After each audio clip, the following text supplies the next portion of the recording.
మత్తయి సువార్త 5వ అధ్యాయం 15వ వచనం చదవమ్మా. మనుష్యులు దీపము వెలిగించి కొంచెము క్రింద పెట్టరు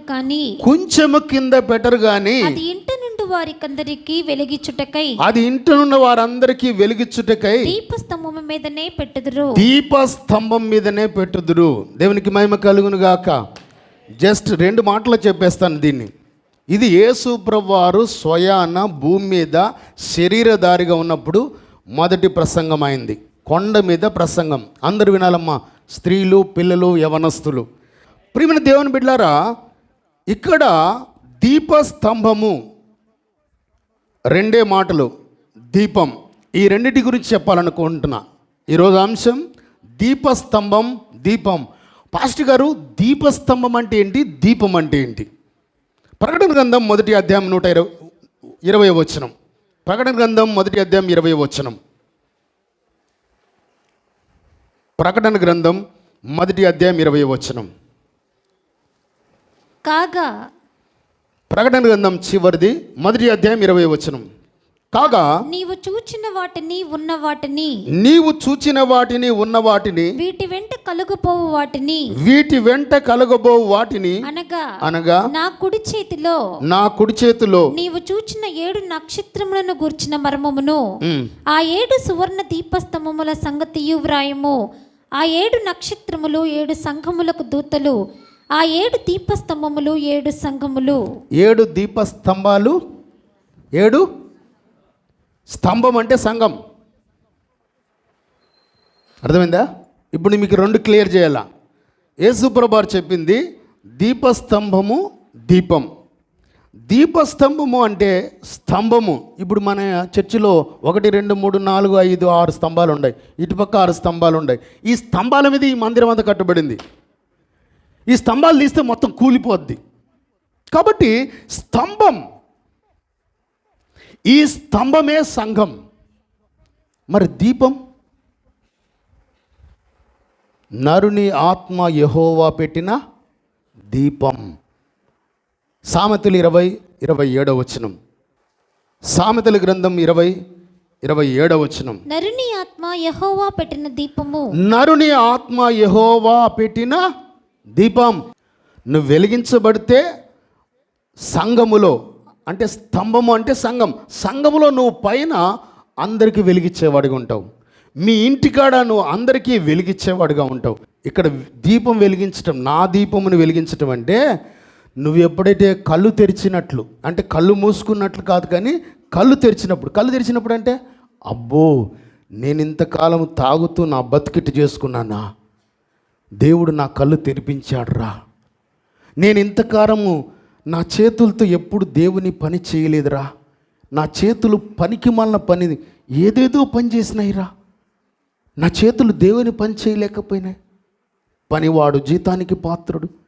నేను సంపాదించిన సంపాదనంతా ఒకప్పుడు పుట్టిన వెంటనే నేను ఏదో ఆలోచించుకున్నా, నేను అది చేయాలి ఇది చేయాలని ఊహించుకున్నా, రకరకాలుగా ఊహించుకున్నా నా జీవితాన్ని. నేను ఇలా ఉండకూడదు అలా ఉండకూడదు అనుకున్నాను. నాకు భవిష్యత్తులో మంచి స్థాయి కావాలంటే ఈరోజు ఒక్క రోజులో వచ్చేది కాదు ఇది. నీ దీపాన్ని వెలిగించటం అంటే నీ యొక్క జ్ఞానము లేనటువంటి జీవితాన్ని జ్ఞానమిచ్చి వెలిగించినట్టు. అంటే మారు మనసు పొంది బాప్తిసం తీసుకుంటాం. బాప్తిసాలు 2. ఈ 2 బాప్తిసంలో చాలామంది నీటి బాప్తిసం తీసుకుంటారు, వాళ్ళ దీపం వెలిగించబడదు, రక్షించబడతారు అంతే. పరిశుద్ధాత్మ బాప్తిసం పొందిన వ్యక్తి, పరిశుద్ధాత్మ అగ్ని తనలో మండుతుంది. హృదయంలో తన హృదయం మండిపోతుంది. ఆ హృదయం మండి వెలిగించబడుతుంది. ఆ వెలిగించబడి దేవుడు ఈ భూమి మీద తనకి ఇచ్చిన భారం, సంఘములో, సమాజములో, యేసు ప్రభువారు ఈ భూమి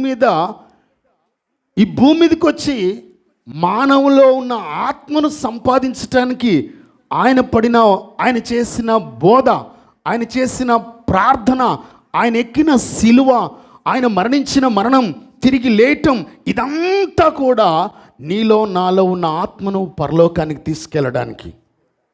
కానీ ప్రియమైన దేవుని బిడ్డలారా, ఇక్కడ చెప్తున్న మాట ఏంటంటే మానవుడు ఈ భూమి మీద రక్షణ పొంది ఈ పరిశుద్ధాత్మ బాప్తిస్మం ఎప్పుడైతే పొందుతాడో ఆ వ్యక్తి జీవితం వెలిగించబడుతుంది. వెలిగించబడి అనేకులు చీకట్లో ఉంటారు, మీ బంధువులు అనేకులు చీకట్లో ఉంటారు, నీ స్నేహితులు అనేకులు. లాస్ట్కు నువ్వు కూడా ఒక చీకట్లో పోతుంటావు. ఎందుకని? ఏమో నువ్వు ఎట్టెళ్తున్నావో నీకే తెలీదు. నువ్వు చేసే నీకు గురి ఉండదు. నీకు ఇష్టం వచ్చినట్టు భక్తి చేస్తావు. నువ్వు ఏం భక్తి చేస్తావు తెలుసా? చాలామంది ఆదివారం వస్తారు, స్ట్రైట్గా బండి దిగుతారు, ఆటో దిగుతారు, వచ్చి లోపల కూర్చుంటారు. కూర్చొని ఎప్పుడు అక్కడ కూర్చొని అందరు చప్పట్లు కొట్టినారనుకో, చప్పట్లు కొడతారు.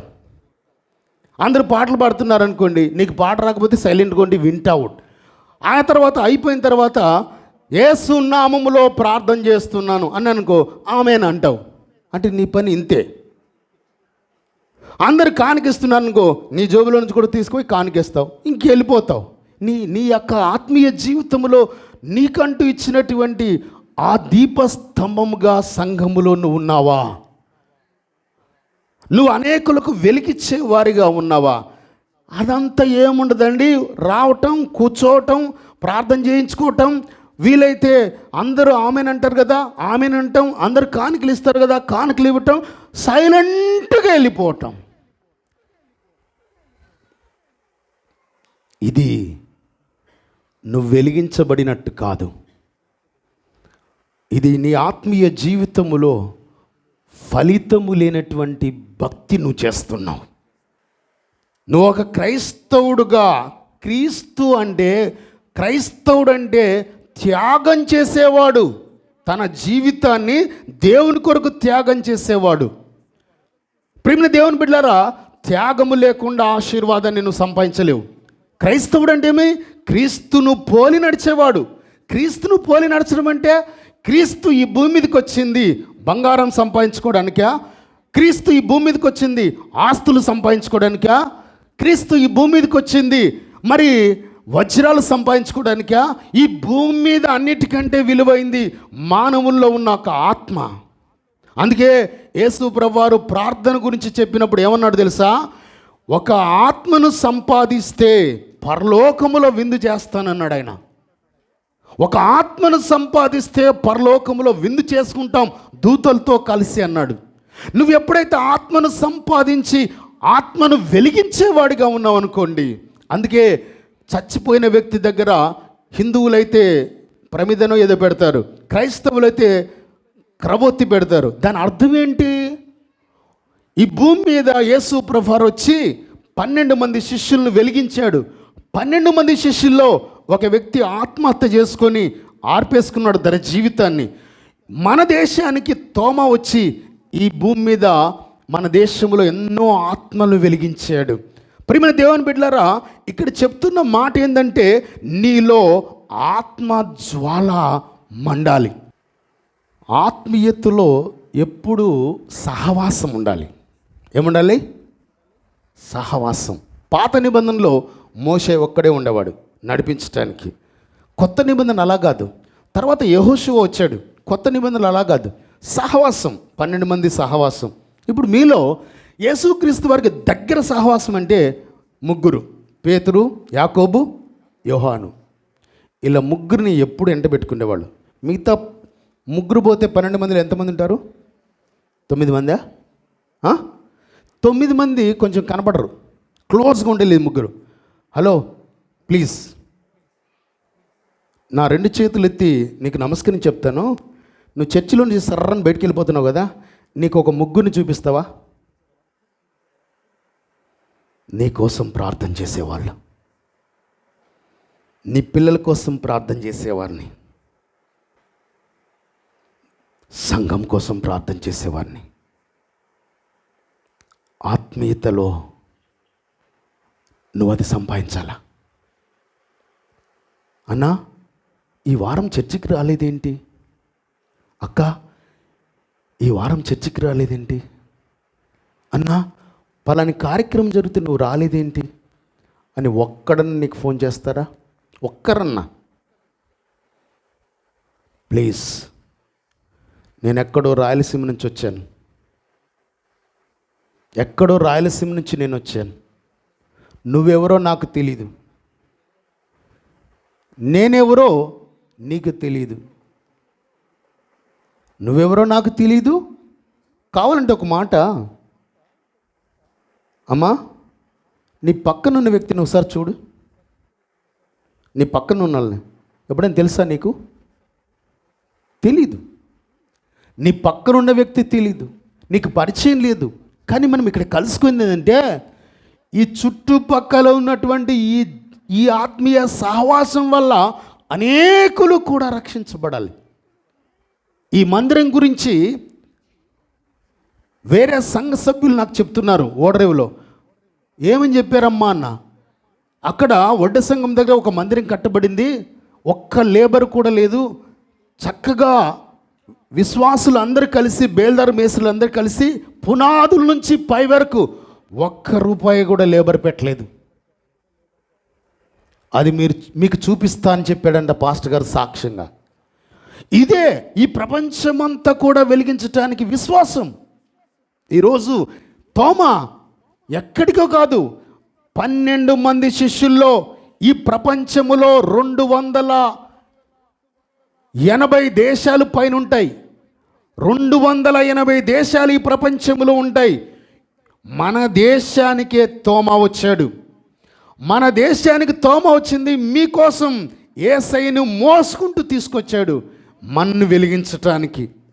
ప్రియమైన దేవుని బిడ్డలారా, నేను మారుమనసు పొందాను, నేను బాప్తీసం తీసుకున్నాను, నెల నెల బల్ల తీసుకున్నాను, దశమ భాగం ఇస్తున్నాను, ఇంకా వెళ్ళిపోతున్నాను. చప్పట్లు కొట్టే టైంలో చప్పట్లు కొడుతున్నాను, లాస్ట్లో ముగించినప్పుడు ఆమెన్ చెప్తున్నాను, నేను వెళ్ళిపోతున్నాను. కానీ ఈ యొక్క మందిరములో నువ్వు నీకు దేవుడిచ్చినటువంటి కృపా వరం, ఆత్మీయ వరం, ఆత్మీయమైనటువంటి మంట, ఆత్మీయమైనటువంటి ప్రత్యక్షత. చూడండి ప్రియమైన దేవుని బిడ్డలారా, ఈరోజు మీరు 4 అన్నదమ్ములు ఉంటేనే తమ్ముడు నీ మాట వినవడు, అన్న నీ మాట వినవడు, అన్నదమ్ములు మాట వినరు, భార్య వినదు, భర్త వినడు, పిల్లలు వినరు. కానీ నువ్వు ఆ కుటుంబంలో ఉండనే ఉంటున్నావు. వింట్లేదని వాళ్ళు నెట్టేయట్లేదు, అలాగనే ఉంటున్నావు. అలాగే ఇది సంఘం, చాలామంది ఉంటాం, ఎన్నో కుటుంబాలు, ఒక కుటుంబం కాదు. కానీ ఇన్ని కుటుంబాల్లో దేవుడు నీకు ఎలాంటి కృపావరం ఇచ్చాడు? నువ్వు సంఘములో ఒక దీపస్తంభం మీద ఉన్నావా? ఒక స్తంభముగా సంఘములో నువ్వు ఆ దీపస్తంభంలో ఉండి వెలిగిస్తున్నావా? నీ ప్రాంతములో ఒక దీపస్తంభం మీద ఉండి అనేకులకు వెలుగ్గా ఉంటున్నావా? చాలామంది చల్లారిపోతారండి. ఏదో సమస్య వచ్చినప్పుడు ఇంకా నాకెందుకు లేండి అనుకుంటారు. ఎందుకని? నీలో మండట్లేదు. ఒక్కొక్క క్రైస్తవుడు మండి హృదయం అనేకులను వెలిగించటానికి నిన్ను రక్షించుకున్నాడు దేవుడు. ప్రతి ఒక్కరికి ఆత్మీయ వరం ఉంది. ఆయన ఉద్దేశమే అది, నిన్ను రక్షించుకుంది అదే ఉద్దేశం. అంటే నువ్వు కొంచెం కింద, అంటే మంచం కింద ఉన్నట్లే నీ జీవితం. అంటే నీలో ఉన్నటువంటి ఆత్మీయ వరాన్ని నువ్వు వాడుకోనట్లే.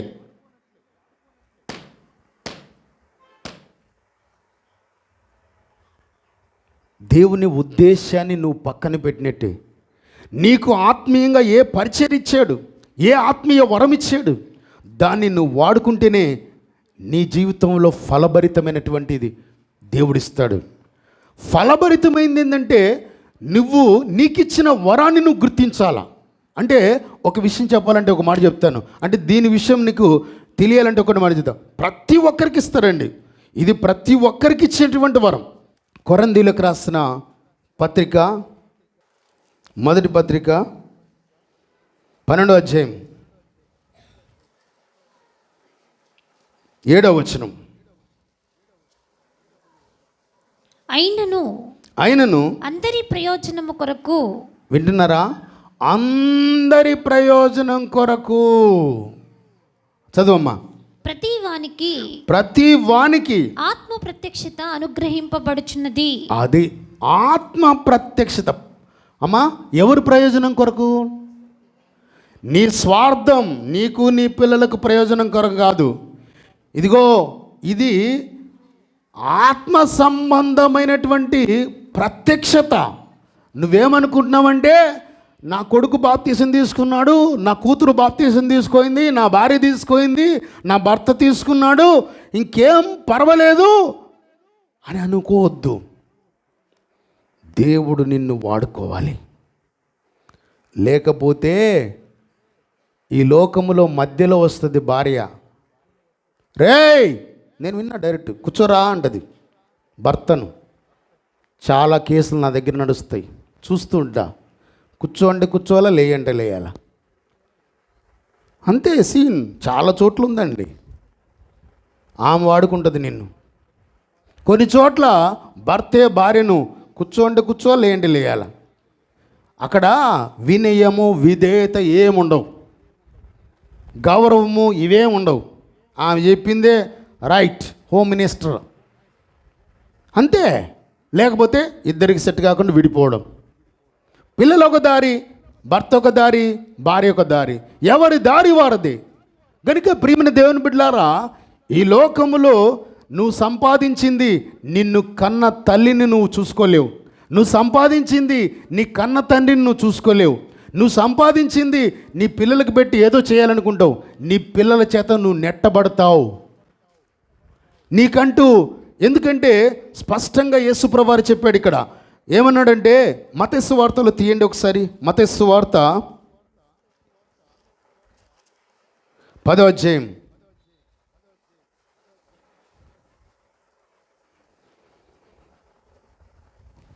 అధ్యాయం 21వ వచనం. సహోదరుడు సహోదరుని తండ్రి కుమారుని మరణమునకు అప్పగించెదరు. దేనికి? మరణానికి అప్పగించెదరు. పిల్లలు తల్లిదండ్రుల మీద లేచి వారిని చంపించెదరు.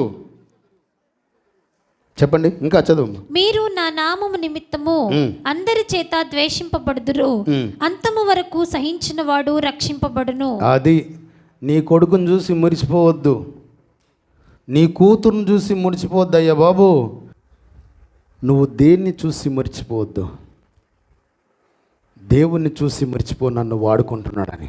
కానీ సహించు. సంఘములు కూడా చాలా ఉన్నాయండి, నాకు కూడా సహిస్తూనే పోతున్నా.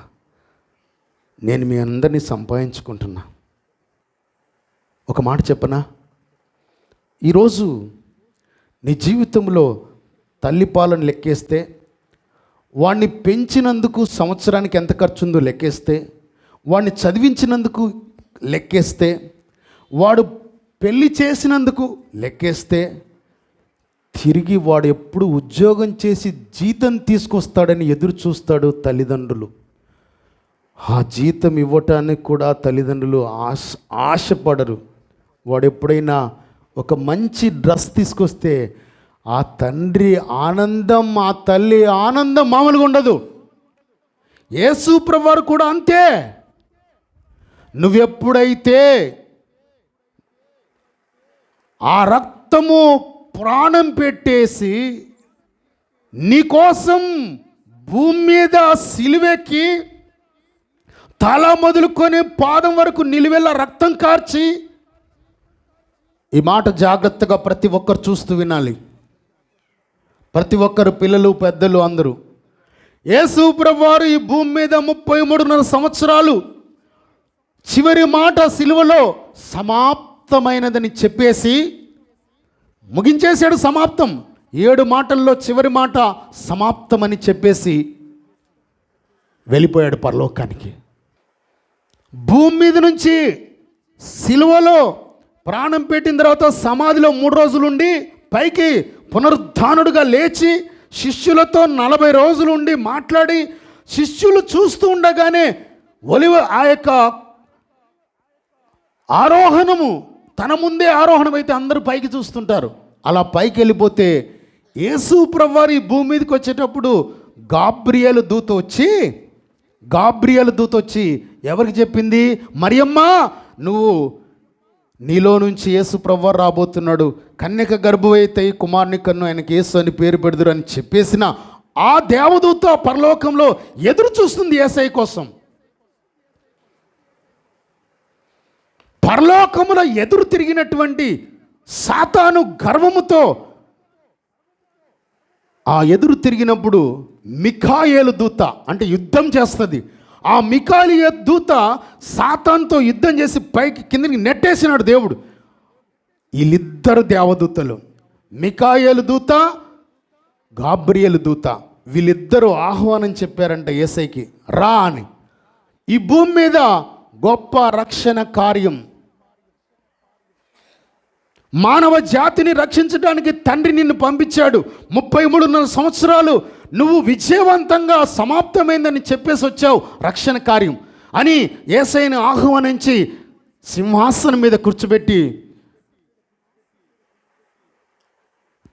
ఆయన్ని ఘనపరిచారు గాబ్రియేలు దూత, మిఖాయేలు దూత. ఇది మీరు బాగా వినాలి. యేసయ్య ప్రశ్నించాడంట, యేసయ్యని ప్రశ్నించారంట. ప్రభా, ఈ దేవదూతలు ఇద్దరు ప్రశ్నించారంట, నువ్వు విజయవంతంగా మానవ జాతిని పరలోకానికి తీసుకొచ్చేటువంటి జన్మ, శిలువ, మరణ, పునరుద్ధానాల ద్వారా రక్షణ తీసుకుని వచ్చి నెరవేర్చావు కదా, స్తోత్రం అని చెప్పేసి స్తుతించి ఒక్క మాట ప్రభు అన్నారంట. చెప్పండి అనంట. మరి కింద 12 మంది ఉన్నారు కదా, ఒక అతను ఆత్మహత్య చేసుకొని వెళ్ళిపోయాడు. 11 మంది ఉన్నారు కదా, ఈ 11 మంది ఈ రక్షణ కార్యక్రమాన్ని చేస్తారా ఆపేస్తారా అని అడిగాడంట.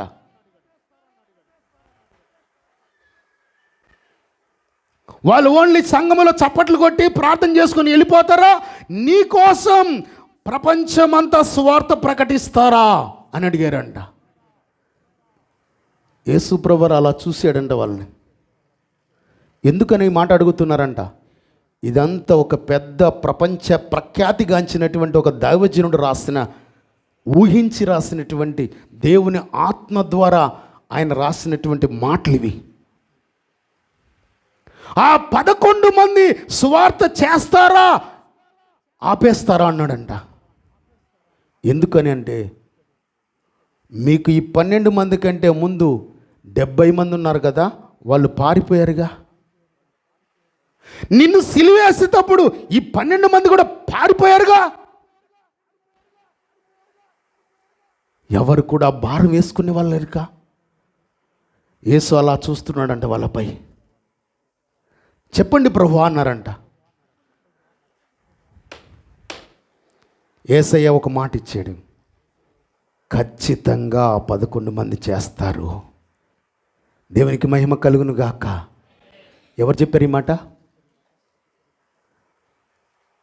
ఒక్క మాట అడుగుతాను, మీ గుండెల మీద చేసుకుని మీరు కూడా చేస్తారని దేవుడు చెప్తాడా?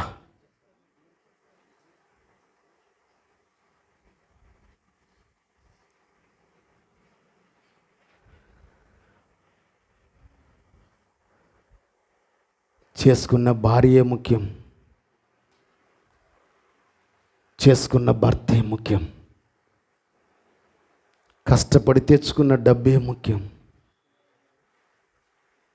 నా పిల్లలకు తినటానికి తెచ్చుకుంటే చాలు, నా పిల్లల పెళ్ళి చేసుకుంటే చాలు, చచ్చిపోయేటప్పుడు సమాధి ఉంటే చాలు.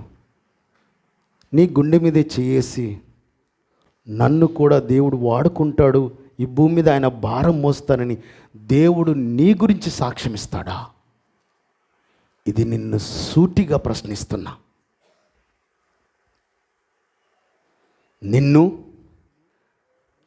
నువ్వు సంపాదించిన సంపాదనను, నీకెంత వయసు ఇప్పుడు? ఒక్క రోజన్నా నిన్ను వాడుకుంటున్నాడా? వారంలో, నెలలో ఒక్క రోజైనా వాడుకుంటున్నాడా? సంవత్సరంలో ఒక్క రోజైనా వాడుకుంటున్నాడా? అంటే ఇది ఊరికే చప్పట్లు కొడితే వచ్చేది కాదు, ఊరికే నేను ప్రార్థన చేస్తే వచ్చేది కాదు. నువ్వు ఒక భారం కలిగి ఉండాలి. ఇది అందరి ప్రయోజనం కోసమే నీకు పరిశుద్ధాత్మను దేవుడు నిన్ను వెలిగించింది.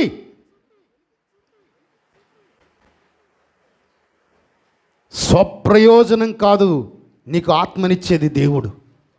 నిన్ను రక్షించుకుంది ఎందుకో తెలుసా? సంఘములో కూర్చుండిది నువ్వు అందరి ప్రయోజనం కొరకై. అందరి ప్రయోజనం అంటే సంఘములో ప్రయోజనం, దేవునికి ప్రయోజనం, సంఘములో ప్రయోజనం, సమాజంలో ప్రయోజనం, బంధువులకు ప్రయోజనం, శత్రువులకు ప్రయోజనంగా నిన్ను వెలిగించాడు దేవుడు. లేకపోతే నువ్వు ఒక వెలుగు లేని చీకట్లో ఉన్న గుడ్డివాడివి. నువ్వు కళ్ళు మూసుకుంటే గుడ్డితనం. అమ్మా, స్త్రీలారా, పురుషులారా, యవనస్తులారా, ఒకరోజు నువ్వు మంచం ఎక్కుతావు. ఏదో ఒకరోజు నువ్వు మంచం ఎక్కినప్పుడు ఈ మాటలు గుర్తొస్తాయి. దేవుడు నన్ను వాడుకున్నాడా? నా చేతులను వాడుకున్నాడా? నా చేతులు ఆస్త దోషానికి ఆయన చేతుల్లో మేకు పొందాడు. నా పాదాలను వాడుకున్నాడా? నా పాద దోషాల కొరకైన పాదాల మేకు పొందాడు. నా శరీరాన్ని వాడుకున్నాడా? అమ్మా, బైబిల్ ఏం చెప్తుందో తెలుసా? బైబిల్ ప్రతి వ్యక్తికి ఖచ్చితంగా ఒక వరం ఇస్తాడు. కొంతమందికి, అమ్మా నేను ఈరోజు 3 పాటలు పాడినా అని సంతోషంగా నువ్వు వెళ్ళిపోతావు. ఈ 3 పాటల ద్వారా ఎంతమంది రక్షించబడ్డారు? చర్చిలో నీకేం పని, నువ్వేం పని చేయగలవు? బేల్దారులు ఉంటారు. లేకపోతే వంట చేసే పని వచ్చా? లేకపోతే మందిరంలో ఏ పని వచ్చు?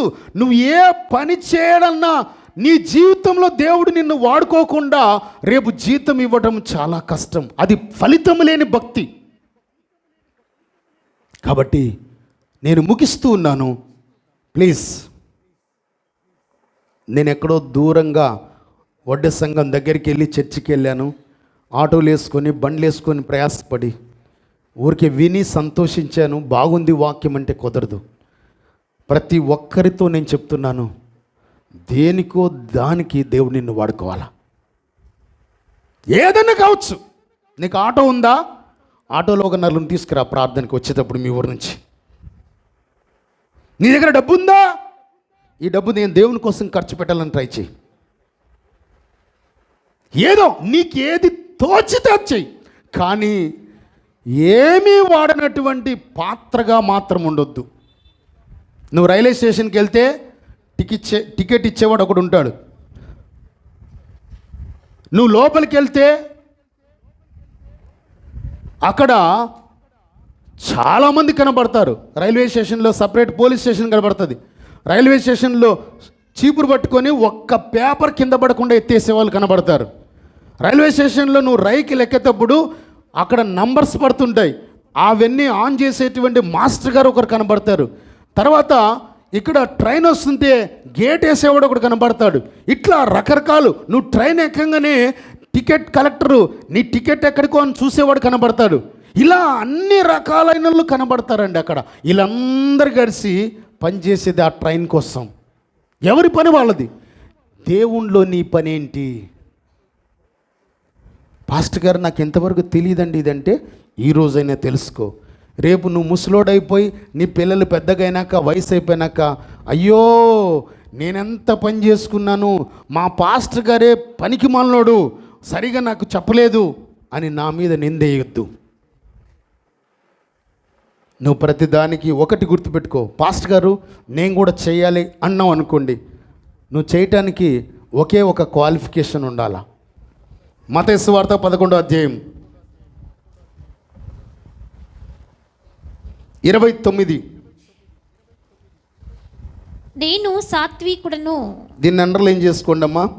మనకు ఉండవలసిన దేవుని మనం వాడుకోవాలంటే దీపస్తంభములుగా వెలిగించబడి వెలగాలంటే, ఆత్మీయంగా వెలిగించబడి మండాలంటే, చూడండి మత్తయి సువార్త 11వ అధ్యాయం 29వ వచనం.